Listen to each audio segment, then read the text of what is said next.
Hello and welcome back to GP Film Review. Today I'm reviewing The Fall Guy, which was directed by David Lech.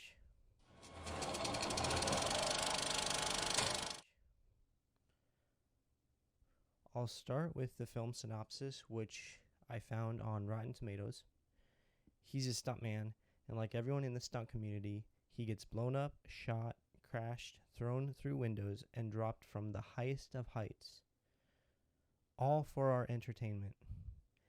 And now, fresh off an almost career-ending accident, this working-class hero has to track down a missing movie star, solve a conspiracy, and try to win back the love of his life, while still doing his day job.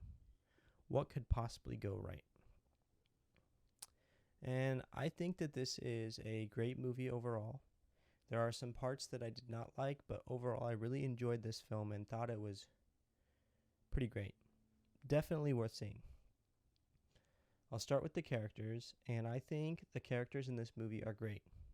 Ryan Gosling is one of the best actors in the last 2 decades, improving every year, and while I was watching this film, I was thinking to myself, man, Ryan Gosling has shown over the last decade that he is one of the greats, and I was comparing him to the other greats within the last couple decades, and one that came to mind was Leonardo DiCaprio.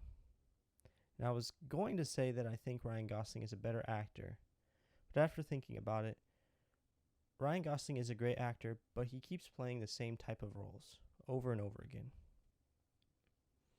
The guy who acts tough, but is in love with a girl who he would do anything for. He seems to be typecasted at this point, and don't get me wrong, he has definitely perfected that character and does a tremendous job at that. And I think his performance in Barbie last year was the best out of any actor. But after a while, you get used to the character, and you need to break free and do something else to get recognition. And I would say his performance in this movie was great, but after a while, when you do the same thing over and over again, it just doesn't wow you anymore. And it just seems like you expect this from him. And for me, what makes a great actor is the unexpected. Speaking of which, Aaron Taylor Johnson gave an amazing performance in this film, and I was not expecting that from him. He pulled off the asshole actor perfectly, and I think his performance in this movie is my favorite. I also really enjoyed Hannah Waddingham's performance as well, as I truly disliked her character. And upon researching the cast, I noticed that she played the nun in Game of Thrones, which she did great in as well. Definitely an underrated actress. The characters in this film are just outstanding, and I could go on about them forever, but I feel as if it's time to move on to the cinematography. And I actually really like the cinematography in this film. Nothing too special, as action films focus mostly on long shots and extreme long shots to show large action sequences, but I would say that this film capitalizes on what was the action and stunt shots. This film was breathtaking in film in terms of action and effects. I also want to mention how I really enjoy the transition screenwriting pieces they used to play into the bit that this is a movie about a film set. And I also really like the club scene where they did a great job showing an action scene in a different color set when Ryan Gosling was high on drugs. Overall, this movie was great, and I would say that the action and stunts were the main reason why. Now I would like to talk about the storytelling in this film. I'll start by saying this film has a great story. It's a typical action film, but the twist right before the third act, as well as the rest of the film, was amazing. I do want to mention one thing that I disliked about the story. I felt as if they prolonged the first half of the film a little bit, especially the romance part. Like I've said before in previous reviews, great movies are ones that perfectly blend genres together, and the first half of this movie felt like all romance. They focused solely on that for a good chunk of the film, and it felt like one of those cheesy rom-coms.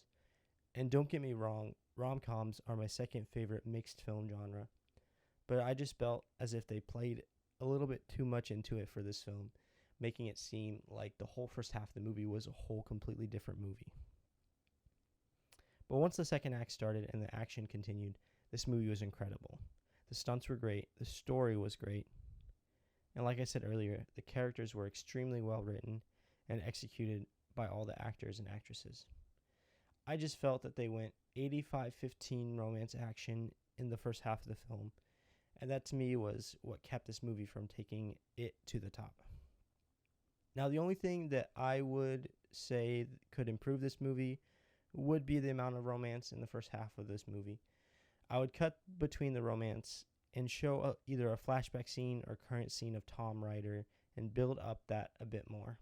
Just bring a little more action in so that it seems 60-40 action romance or even 50-50.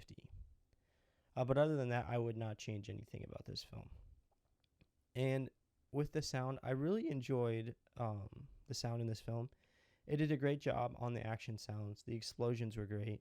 Definitely what you expect from a film like this.